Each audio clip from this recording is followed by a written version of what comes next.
Okay, so next DPP will start A solid state. इसमें आपने सबसे पहले क्वेश्चन नंबर 2 पूछा हुआ है। क्वेश्चन नंबर 2 देखो जेई, आप अगर ध्यान से देखो तो एनसीईआरटी बेस्ड क्वेश्चन है। इसमें आपको देखो सॉलिड्स की जो टेबल दी है एनसीईआरटी में स्टार्टिंग उसी से डील करना है। This question is asked which of the following exist as a covalent crystal in the solid state. तो covalent crystal in the solid state check करेंगे तो ये हो जाएगा सिलिकॉन। सिलिकॉन का कोवेलेंट नेटवर्क सॉलिड बन सकता है। सिलिकॉन है बॉन्ड विद सिलिकॉन। सल्फर का S6S8 फॉर्म एग्जिस्ट करेगा तो ये मॉलिक्यूलर सॉलिड की तरह काम कर जाएगा। सल्फर या तो S6 फॉर्म में एग्जिस्ट करेगा या S8 फॉर्म में एग्जिस्ट करेगा। इसके बाद फॉस्फोरस अगर हम लोग लेंगे तो ये P4 फॉर्म में एग्जिस्ट करेगा। और आयोडीन जो है I2 फॉर्म में मॉलिक्यूलर सॉलिड्स। तो ये बेसिकली तीनों मॉलिक्यूलर सॉलिड्स की कैटेगरी में आएंगे, जिनमें बॉन्ड ओवर फोर्सेस काम करेंगे। सिलिकॉन के अंदर टिपिकली कोवेलेंट बॉन्ड आ जाएगा। इसके बाद क्वेश्चन नंबर 5 देखिए। Question number 5 is given in a face center cubic lattice, atom A is from the corner point and atom B forms the face center point. If two atoms of A are missing from the corner point, the formula of the ionic compound। देखो A जो है वो corners पे है और उसके दो atom missing हैं, तो उसके इफेक्टिव एटम हो गए 6/8। B जो है वो फेस सेंटर पे है, तो इसके total 6 face centre, effective contribution 1/2, तो ये हो गया 3। फार्मूला लिखेंगे तो आपको पता है इफेक्टिव नंबर से डायरेक्ट जितने नंबर होते हैं उतने फार्मूला लिख दिया जाता है। तो A 6/8 एंड B 3 लिख देंगे सीधे सीधे। तो अगर इसको थोड़ा सिंप्लीफाई करें तो ये आपका AB4 टाइप ऑफ क्रिस्टल बन गया। ठीक है, तो इसका आंसर आप लोग B लिख लीजिएगा। ठीक है, इसके बाद क्वेश्चन नंबर 9। क्वेश्चन नंबर 9 में देखो गिवन है मोनोक्लिनिक फॉर्म। तो मोनोक्लिनिक में क्या होता है, तीनों साइड सेम नहीं होती। तो इसका मतलब ऑप्शन ए तो रिजेक्ट हो गया directly. So A not equal to B not equal to C, ये कंडीशन तो मार्क करनी है। और दो एंगल 90 होते हैं और तीसरा एंगल 90 नहीं होता है। This is monoclinic. तो इसका आंसर हो जाएगा beta equal to gamma equal to 90 degree but not equal to alpha. तो आपका आंसर मार्क कर देंगे सी। ये भी एनसीईआरटी की टेबल है, डायरेक्टली ठीक से लर्न करना है। मैंने आपको उसकी सीक्वेंस बताई थी, उससे याद करोगे तो आसानी से याद हो जाएगा। पहले बोला था साइड लेंथ से रिलेट करना है, फिर आगे डायमेंशन से रिलेट कर लीजिएगा। Then comes question number 11। Question number 11 is given CaCl crystal is body centered cubic lattice. If A is the edge length, then which of the following expression is correct? तो CaCl structure में caesium plus जो होता है वो body centre पे होता है और Cl माइनस होता है कॉर्नर पे। सीजियम प्लस बॉडी सेंटर पे, Cl माइनस कॉर्नर पे। तो अगर ये दोनों एक दूसरे को टच करेंगे तो radius of caesium plus plus radius of chloride ion जो आ जाएगा वो आ जाएगा A√3/2। यानी कि इसके हिसाब से इसका आंसर मार्क कर देंगे ए। ठीक है, उसके बाद क्वेश्चन नंबर 12। क्वेश्चन नंबर 12 में देखा है correct statement for the molecule CsI3 is. तो CsI3 में आपको देखो पता है सीजियम का प्लस फॉर्म है और I3 का माइनस फॉर्म है मेरे पे। तो हमारे पास जो मॉलिक्यूल है CsI3, इसमें हमारे पास जो आयन प्रेजेंट है वो है सीजियम प्लस और I3 माइनस। दो तरह के आयन प्रेजेंट हो गए, caesium plus and I3 minus. तो 12th का आंसर क्लियर हो गया ना। 12th का आंसर हम लोग मार्क करेंगे डी। इसके बाद क्वेश्चन नंबर 13 देखिए। Question number 13 given sodium metal crystallizes in the body centered cubic lattice with the unit cell edge length of 4.29 angstrom. The radius of sodium atom is approximately। तो body centered cubic atom में radius कैसे relate करते हैं, 4r is equal to A√3। तो यहाँ से radius की value आ जाएगी A√3/4 और 4.29 एंगस्ट्रॉम दे रखी है साइड लेंथ इंटू √3/4। इसको सॉल्व करके आपको रेडियस बतानी है। एक बार चेक करके आंसर बताइए जल्दी से। तो it comes out to be 1.86 angstrom. तो आंसर आपका हो गया A. Next question is question number 15। It's given a metal crystallization in the face-centered cubic structure. If the edge length of the unit cell is a, the closest approach distance between the two atoms in the metallic crystal. तो देखो FCC structure में दो closest atom जो होते हैं वो along the face diagonal touch करते हैं, ठीक है। तो closest approach between two atoms अगर निकालेंगे तो ये वैल्यू आ जाएगी a√2/2 या सिंपली a/√2 लिख दो, आंसर इसका सी हो जाएगा। कॉन्सेप्ट समझ गए ना। क्लोजेस्ट एटम जो सीसीपी में या फेस सेंटर्ड क्यूबिक में एक दूसरे को टच करते हैं वो अलोंग द फेस डायगोनल होता है। अगर डायग्राम बनाना है तो बना लीजिए, जैसे ये स्फीयर हो गया, ये आपका फेस डायगोनल हो गया, इसकी लेंथ निकालोगे तो ये a√2 हो गई, और जो दो क्लोजेस्ट एटम है वो ये दोनों हैं। तो आपसे ये वाली डिस्टेंस पूछी गई है, इसको सिंप्लीफाई करेंगे तो a√2/2 लिख देंगे। समझ आ गया। चलो इसके बाद next question you asked is question number 17। In question number 17 is given at 100 degrees Celsius copper has FCC unit cell structure with the edge length of x angstrom. What is the approximate density of the copper? तो density का formula कैसे लिखते हैं, copper का molecular mass 63.55 दे रखा है divided by Na। ये copper का मास हो गया, एफसीसी लेटेस है इसलिए इफेक्टिव एटम 4 हो गए, divided by volume of the unit cell which is x³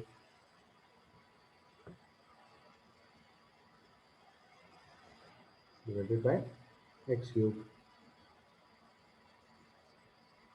अगर यूनिट्स के साथ सॉल्व करना है तो x एंगस्ट्रॉम में दे रखा है तो इंटू 10⁻⁻24 और लिखना चाहिए था, तब ये आंसर ग्राम पर सेंटीमीटर क्यूब में आएगा। पहले इतना ध्यान से देख लो सॉल्व करके। एक्स एंगस्ट्रॉम दे रखा है तो 10⁻⁸ सेंटीमीटर लिखेंगे, उसका क्यूब करेंगे तो 10⁻24 आ जाएगा।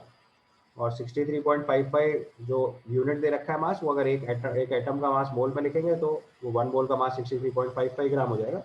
ये सॉल्व करके आपको क्लोजेस्ट आंसर रिपोर्ट करना है। सॉल्व होने के बाद 422/x³ ग्राम पर सेंटीमीटर क्यूब आ जाएगा। आंसर इसका हम लोग डी मार्क कर देंगे। इसके बाद क्वेश्चन नंबर 19 देखिए। Question number 19 given a compound has formula A2B3 has a HCP lattice. Which atom forms the HCP lattice and what fraction of tetrahedral voids are occupied by the other atoms? तो देखो अगर हमने इस फॉर्मूले में देखें तो compound A has a formula of A2B3, ये फॉर्मूला दिया हुआ है। उसने बोला हुआ इनमें से एक को HCP लैटिस फॉर्म करनी है और दूसरा जो है वो कितना टेट्राहेड्रल वॉइड ऑक्यूपाई कर रहा है इसका फ्रैक्शन बताना है, ठीक है। तो अब इसमें क्या है कि जैसे फॉर्मूला लिखेंगे तो इसको अगर हम आयनिक कंपाउंड मान लें तो पहले के टाइम बाद में एनाइन लिखा जाता है। तो नॉर्मली जो है वो लैटिस जो है वो एनाइन की होती है। नॉर्मली जो लैटिस बनाते हैं हम लोग वो एनाइन से बनाते हैं। तो इस फॉर्मूले के बेसिस पे अगर आप एनाइन मार्क करोगे तो हम उसे बी मान लेंगे, ठीक है। अब उसमें कितना, तो हमारे पास जो HCP लैटिस होगी वो बी की हो गई। तो अगर इसका इफेक्टिव नंबर लिखेंगे हम यूनिट सेल में तो वो 6 हो जाएगा। अब अगर हम इफेक्टिव टेट्राहेड्रल वॉइड लिखेंगे तो 12 होता है, क्योंकि आपको पता है टेट्राहेड्रल वॉइड का नंबर इफेक्टिव नंबर का डबल होता है, ठीक है, राइट। तो अब बताना है कितना fraction of tetrahedral void occupied है। तो फॉर्मूला लिखा है A2B3, तो अगर B6 होता है तो एक हमारे हिसाब से कितने होने चाहिए 12, बट अभी फॉर्मूले के हिसाब से क्या दे रखा है B3, तो टेट्राहेड्रल वॉइड कितने हुए 6। आउट ऑफ दिस 6 हमें किस प्रोपोर्शन में लेना है 2:3 प्रोपोर्शन लाना है, राइट। तो रेशियो हो गया 2:3 लाना है हमको। 12 टेट्राहेड्रल वॉइड है, इसका कोई एक फ्रैक्शन ऑक्यूपाई करना है, लेट्स से 1/x ले लिया, इज टू 6। ये रेशियो सेम बनना चाहिए। अभी समझ में आया। हमने अज्यूम कर लिया कि 1/x is the proportion of tetrahedral void. तो 12 में से 1/x ऑक्यूपाइड है, वो रेशियो इज टू 6 जो है वो 2:3 बनना चाहिए, तभी तो फॉर्मूला बनेगा। तो यहाँ पे जो A होगा A ऑक्यूपाई टेट्राहेड्रल वॉइड, और उसका अगर फ्रैक्शन कैलकुलेट करेंगे अब आप, ये फ्रैक्शन हमको 2:3 चाहिए, तो ये 6/x की वैल्यू 2 लानी पड़ेगी।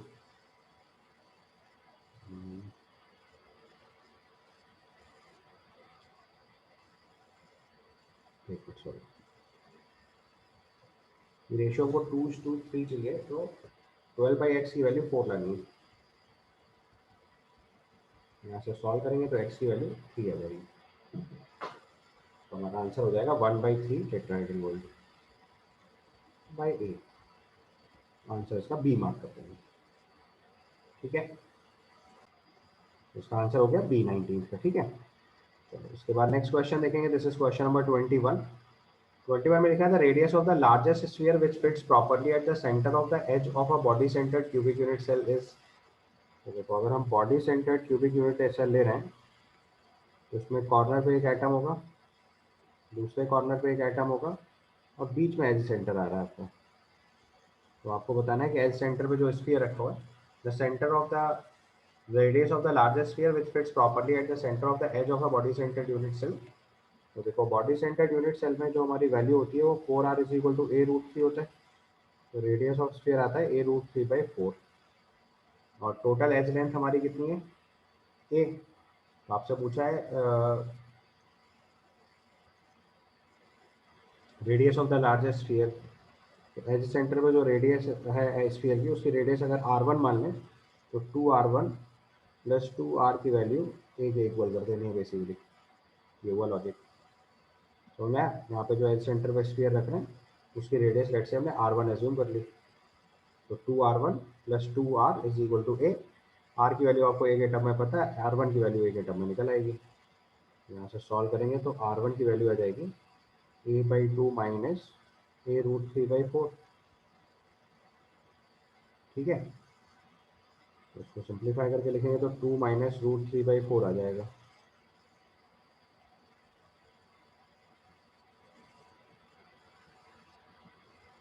ये आपकी r1 की वैल्यू होगी। इसको सॉल्व करके जरा फ्रैक्शन में कन्वर्ट करो तो आंसर आ जाएगा।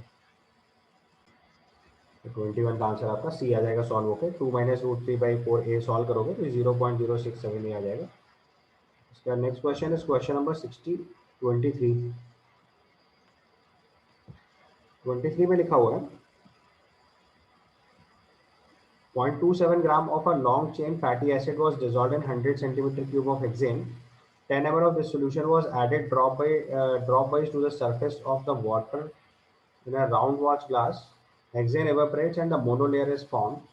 The distance from edge of the center of the watch glass is 10 centimeter. What is the height of the monolayer?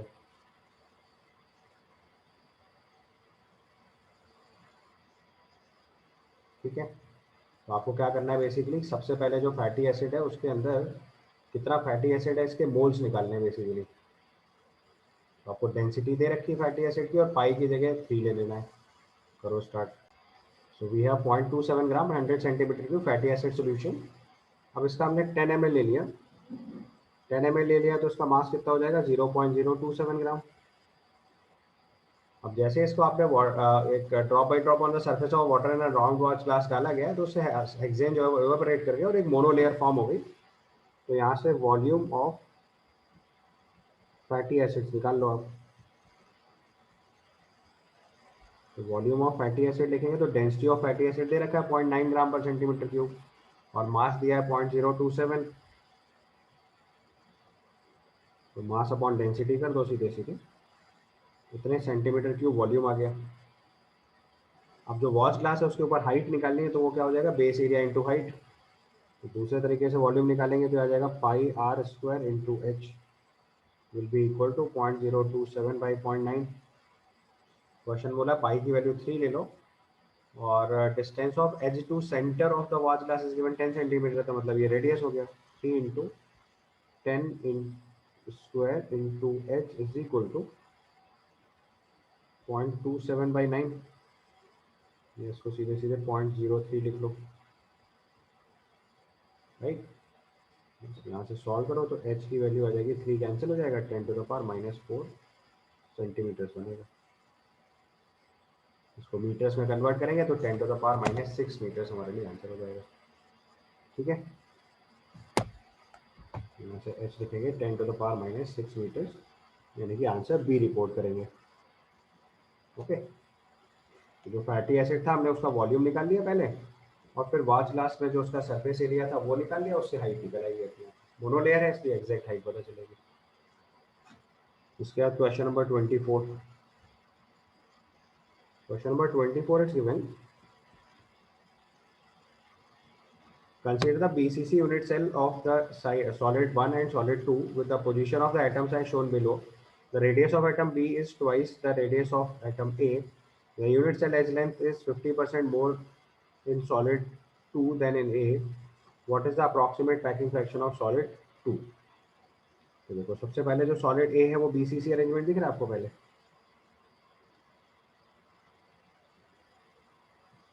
ये चीज समझ आ रही है? देखो सबसे पहले तो जो consider the BCC unit cell of solid 1 and 2 position of the atom is given. तो सबसे पहले हम सॉलिड 1 की स्टेटस चेक कर रहे हैं। सॉलिड 1 में उसमें लिखा हुआ है कि इसकी एज लेंथ अगर ए है और सॉलिड 2 जो है उसने बोला हुआ है कि the edge unit cell edge length is 50% more than solid B, यानी 1.5 ए होगी। रेडियस ऑफ ए जो गिवन है अगर हम r1 मान लें तो radius of atom B is twice of this one, radius of B जो हो गया 2r1 हो गया। अब उसने पूछा है what is the approximate packing fraction of solid 2। तो सॉलिड 1 की पैकिंग फ्रैक्शन तो आप आराम से निकाल लोगे क्योंकि वो सिंपल बीसीसी है। सॉलिड 2 के लिए क्या करेंगे पैकिंग फ्रैक्शन निकालने के लिए? Space occupied by the atoms लिखेंगे तो आ जाएगा 4/3 पाई r1 cube plus 4/3 pi r2 cube divided by side tenth मतलब 1.5 a क्यूब। ये अप्लाई कर देंगे कंडीशन, ठीक है। अच्छा अब R2 की जगह R1 की वैल्यू सब्स्टिट्यूट करेंगे हम, या RB था बेसिकली, RB की जगह 2r1 लिख देंगे। तो RB की जगह तो 2r1 लिखो, पहला काम। दूसरा A को R1 से रिलेट करना है तो BCC वाली यूनिट सेल में आपको पता है 4r1 is equal to A√3। इसलिए दोनों रिलेशंस को वैल्यू वाइज पुट करके पैकिंग फ्रैक्शन सॉल्व करो, ठीक है। यहाँ से पैकिंग फ्रैक्शन सॉल्व करेंगे तो π/2√3 आ जाएगा सॉल्व होकर। इसी को परसेंटेज में लिखना है आपकी बात, दिस इज π/2√3 into 100 सॉल्व करके लिखो। आंसर के हिसाब से देखो कितना है, क्लोज टू 90% बनना चाहिए। तो एक आदमी करो जल्दी से। तो आपका अप्रॉक्सीमेटली 90% आएगा तो आंसर इसका ए मार्क कर देना, ठीक है। Then comes question number 25। 25 में लिखा है 10 ml of 1 mm millimeter surfactant solution forms a monolayer covering 0.2 centimeter square of a polar substrate. If the polar head is approximately a cube, what is the edge length? अभी सिखाया था वही same concept. पहले आप इसकी क्या करो, जो सर्फेक्टेंट है जो 0.24 सेंटीमीटर क्यूब पोलर सबस्ट्रेट को कवर कर रहा है उसकी हाइट निकाल लो। कितनी हाइट की लेयर बन रही है वही तो निकालेंगे। सो 10 ml of 1 millimole surfactant solution form a monolayer covering 0.24 centimeter cube of a polar substrate. If the polar head is approximately a cube, what is its edge length? तो पहले आप उसकी हाइट निकालो कितनी कवर कर रहा है। देखो 10 ml of 1 millimole surfactant given है तो पहले इसके नंबर ऑफ मोल्स निकाल रहे हैं। तो मोलारिटी हो गई 1 × 10⁻³ वॉल्यूम हो गया 10 ml, सो इसको भी लीटर्स में कन्वर्ट कर लो। तो 10 × 10⁻³ तो ये वॉल्यूम अपना सी लो हो जाएगा 10⁻⁵ मोल्स। अब यहाँ से अगर हम नंबर ऑफ मॉलिक्यूल्स बेसिकली निकाल दें तो अगर तो उस नंबर से मल्टीप्लाई कर दो। अब थोड़ी अप्रॉक्सीमेट कैलकुलेट करनी है तो 6.02 की जगह 6 × 10⁻23 ले रहे हैं। ये वैल्यू सॉल्व होकर आ गई 6 × 10⁻18। ये आपके नंबर ऑफ मॉलिक्यूल्स हो गए। अब ये जो मॉलिक्यूल है 0.24 सेंटीमीटर स्क्वायर के सरफेस एरिया को कवर कर रहा है। तो जो सर्फेक्टेंट का, और उसने बोला जो पोलर हेड है वो क्यूबिकल शेप का है। तो जो हेड इसको कवर कर रहा है वो कितने हेड्स कवर कर रहे हैं वो नंबर निकाल लेते हैं पहले, राइट। तो एक हेड ने कितना एरिया ऑक्यूपाई करा ये पता चल जाएगा। अगला पॉइंट लिखो, surface area occupied by the polar head of one molecule। तो टोटल सरफेस एरिया 0.24 है और टोटल नंबर ऑफ मॉलिक्यूल्स हमारे पास कितने हैं 6 × 10⁻18, उससे डिवाइड कर दिया। तो एक मॉलिक्यूल ने कितना एरिया या एक पोलर हेड ने कितना वॉल्यूम ऑक्यूपाई करा वो पता, कितना एरिया ऑक्यूपाई करा वो पता चल गया। सो surface area occupied by the polar head of one molecule. और जो पोलर हेड है वो उसने बोला क्यूबिकल शेप का है। तो क्यूबिकल शेप का जो है, तो अगर सरफेस एरिया ऑक्यूपाई हो रहा है तो उसका एरिया कितना होगा, ए स्क्वायर इंटू ए। क्यूब का सरफेस एरिया कितना बनेगा, ए स्क्वायर। बस इसको ए स्क्वायर में इक्वल कर दो, इसको सिंप्लीफाई करते हुए ए स्क्वायर इज इक्वल टू लिखेंगे, हो जाएगा 4 इंटू 10⁻⁻20। यहाँ से सॉल्व करेंगे तो ए की वैल्यू 2 इंटू 10⁻−10 सेंटीमीटर आ जाएगा। ये आपका सेंटीमीटर स्क्वायर था बेसिकली 0.24। तो 2 इंटू 10⁻10 सेंटीमीटर मतलब 2 पिकोमीटर हो गया बेसिकली। आंसर इसका सी मार्क कर दीजिएगा। समझ गए, कॉन्सेप्ट समझ में आया। तो जो सरफेक्टेंट है वो सरफेस को ऑक्यूपाई कर रहा है, तो नंबर ऑफ मॉलिक्यूल्स निकाले, एक मॉलिक्यूल ने कितनी सरफेस ऑक्यूपाई करी वो निकाल लिया, और उसका शेप क्यूबिकल दिया है, तो क्यूबिकल सरफेस का जो सरफेस एरिया बनेगा वो ए स्क्वायर ही तो बनेगा।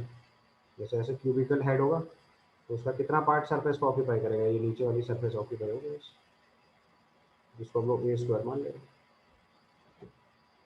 समझ गए, ये आपका ए स्क्वायर है, अगर इसकी साइड लेंथ ए है और ये क्यूबिकल शेप का। ठीक, 25 के बाद क्वेश्चन नंबर 26। 26 में लिखा है an element has a face centred cubic structure with the edge length of a, the distance between the center of the two nearest tetrahedral void in the lattice। तो आपको tetrahedral void की location पता है CCP में। Tetrahedral void is body centre of mini cube, body centre of mini cube. और अगर दो mini cube से बॉडी सेंटर की डिस्टेंस निकालेंगे कितनी आएगी, a/2। तो मिनी क्यूब के बॉडी सेंटर की अगर डिस्टेंस निकालोगे तो that will be equal to a/2। Answer इसका हो जाएगा सीधे सीधे a/2, यानी कि ऑप्शन ए। समझ गया ना ये चीज़। क्यूबिकल अरेंजमेंट है ऐसे, देखो अगर एक बार डायग्राम बना देता हूँ अपने, और दो डायग्राम से उतना रिलेट करने की ज़रूरत नहीं थी, तो आप आसानी से समझ सकते हो। अगर हमने इस क्यूब को 8 इक्वल मिनी क्यूब में डिवाइड किया, तो 8 इक्वल मिनी क्यूब में डिवाइड करते टाइम ये कट मारेंगे, तो यहाँ पे एक मिनी क्यूब बनेगा और यहाँ एक मिनी क्यूब बनेगा, तो दोनों के सेंटर क्या हुआ है, इधर से a/4 पे, उधर से a/4 पे, तो दोनों के बीच की डिस्टेंस कितनी हो जाएगी, a/2। सिंपल है, ऑब्जर्वेशन से पता चल जाएगा। उसके बाद क्वेश्चन नंबर 30। क्वेश्चन नंबर 30 में लिखा है an element with the molar mass of 2.7 into 10⁻⁻2 kg forms a cubic unit cell with the edge length of 405 picometer. If that its density is given, the radius of the element is approximately the nearest integer आपको report करना है। Element का molar mass दे रखा है, उसकी cubicle as length दे रखी है, और डेंसिटी दे रखी है। तो डेंसिटी से आपको सबसे पहले उसका वो फैक्टर पता चलेगा कि कौन से टाइप का अरेंजमेंट है। तो डेंसिटी का फॉर्मूला होता है m/na into effective number of atom z/a³। यहाँ से सबसे पहले z निकालो तो आपको पता चलेगा कौन सा इफेक्टिव एटम है। तो डेंसिटी दे रखी है 2.7 इंटू 10⁻³ kg पर मीटर क्यूब। मास दे रखा है 2.7 into 10⁻⁻2 kg by Avogadro's number. इसके बोल चुका है, केजी को ग्राम में भी कन्वर्ट कर लो, एक ही बात है। या वॉल्यूम को बाद में मीटर क्यूब में पुट कर दो तो वो सब सेम बात है। z आपको निकालना है, और जो एज लेंथ दे रखी है वो दे रखी है 405 पिकोमीटर। पिकोमीटर्स को मीटर्स में कन्वर्ट करोगे तो इंटू 10⁻12 इसका क्यूब कर दो। यहाँ से सॉल्व करके पहले z निकालना है। पहले कोई एक लोग सॉल्व करके जरा इसका z बताओ कितना है। z चूंकि नियरेस्ट इंटीजर है तो आप इंटीजर वैल्यू में सॉल्व कर लोगे तो भी चलेगा। तो देखो पहले डेंसिटी फॉर्मूला लगाया m/na इंटू z/a³, सारी वैल्यू सब्सटीट्यूट करी, तो z की वैल्यू नियर अबाउट 4 आ जाएगी। क्योंकि इंटीजर लाना है इसलिए पूरी सॉल्व करने की जरूरत नहीं है, और पता है या तो z1, 2 या 4 में ही आना है। तो नियरेस्ट आंसर देख लो, तो z4 पता चल गया हमें यहाँ से। तो z4 पता चल गया, तो उसने पूछा रेडियस ऑफ एटम। z4 का मतलब हो गया FCC lattice. z equal to 4 का मतलब हो गया FCC लेटेस, और FCC लेटेस हो गया तो उसका मतलब a√2/4 हो जाएगी रेडियस मतलब। यहाँ से सब्सटीट्यूट कर लो, ए दे रखा है आपको 405 पिकोमीटर। 405 इंटू 10⁻⁻12 तो आंसर मीटर्स में ही पूछा है, तो चलो 10⁻12 में ही पूछा है, -12 इंटू √2/4 ये सॉल्व करके लिखना है नियरेस्ट इंटीजर में। आप देख सकते हैं कितनी सिग्निफिकेंट अमाउंट ऑफ कैलकुलेशन आ रही है पेपर में। यहाँ से सॉल्व करोगे तो 405 इंटू 10⁻12 √2/4 सॉल्व करेंगे, ये 143 इंटू 10⁻12 पिकोमीटर 10⁻12 मीटर्स आंसर बन जाएगा मेरे। 10⁻12 में पूछा हुआ है तो वही लिखना है। इसके बाद क्वेश्चन नंबर 31 देखो। It's given a diatomic molecule X2 has a body centred structure with the cell edge length of 300 picometer. The density of the molecule is given. The number of molecule present in 200 gram of H2. तो फिर से देखो diatomic molecule X2 दे रखा है, body centred cubic structure दे रखा है, as length दे रखी है, तो पहले इसका मोलर मास निकालोगे। तो फिर से वही डेंसिटी का फॉर्मूला लगाओ, Z is equal to m/na into Z/a³। Body centred cubic है इसलिए Z की वैल्यू 2। तो for body centred cubic arrangement Z is equal to 2।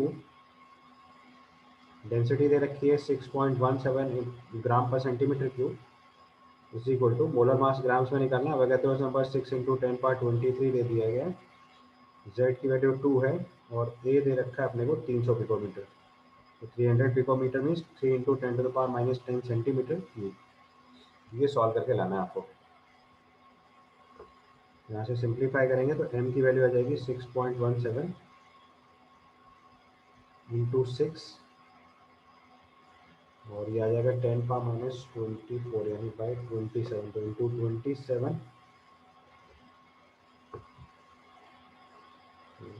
Into 2.7 आएगा सीधे बाई 2। ये मोलर मास आएगा देखिएगा। यहाँ से सॉल्व करेंगे तो मोलर मास अराउंड 50 आएगा। और number of moles in 200 gram निकाल लो। Number of moles in 200 gram of H2 निकालेंगे अगर हम तो 200/50 यानी कि 4 आ जाएगा। तो नंबर ऑफ मॉलिक्यूल्स अगर लिखेंगे 4 Na अपना आंसर हो जाएगा, यानी कि ऑप्शन बी। इसके बाद क्वेश्चन नंबर 32 देखो। 32 में लिखा है crystal is made up of metal M1 and M2 and oxide ion. Oxide ion form CCP। Oxide ion अगर CCP फॉर्म कर रहा है तो इसका इफेक्टिव नंबर कितना हो जाएगा 4। The cation M1 occupies 50% of ऑक्टाइडल void. M1 ने क्या करा है half of ऑक्टाइडल void.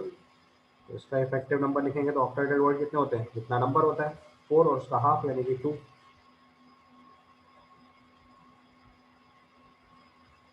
and it is given that cation M2 occupies 12.5%। 12.5% मतलब 1/8 ऑफ टेट्राहेड्रल वॉइड। इसका इफेक्टिव नंबर निकालेंगे तो effective number of tetrahedral voids are 8 और उसका 1/8 ले लेंगे तो ये 1 आ जाएगा। तो oxygen state of M1 and M2 respectively. और इसका अगर हम फॉर्मूला लिखेंगे तो M1 की 1 यूनिट हो गई, M2 की 2 यूनिट हो गई और ऑक्साइड यूनिट 4 हो गई। तो अगर ऑक्सीजन स्टेट रिपोर्ट करेंगे तो ये देखो आ जाएगा आपके लिए +3 और ये आ जाएगा +2।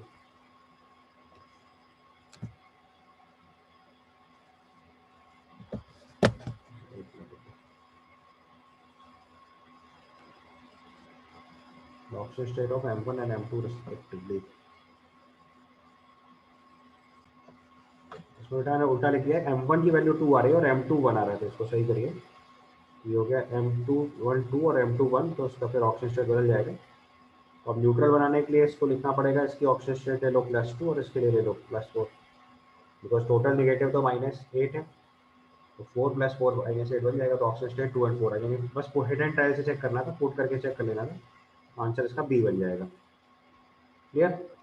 ध्यान से देख लो, पहले ऑक्साइड आयन CCP गिवन था तो इफेक्टिव नंबर 4। M1 ने हाफ ऑफ ऑक्टाइडल वॉइड ऑक्यूपाई किया था, ऑक्टाइडल वॉइड नंबर हुआ 4, उसका हाफ करेंगे तो 2।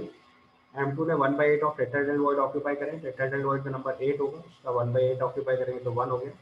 तो फॉर्मूला बना M1 2 M2 1 O4। उसके बाद ऑक्सीजन स्टेट पुट करके आंसर चेक कर लो तो उसका आंसर बी आ जाएगा। राइट।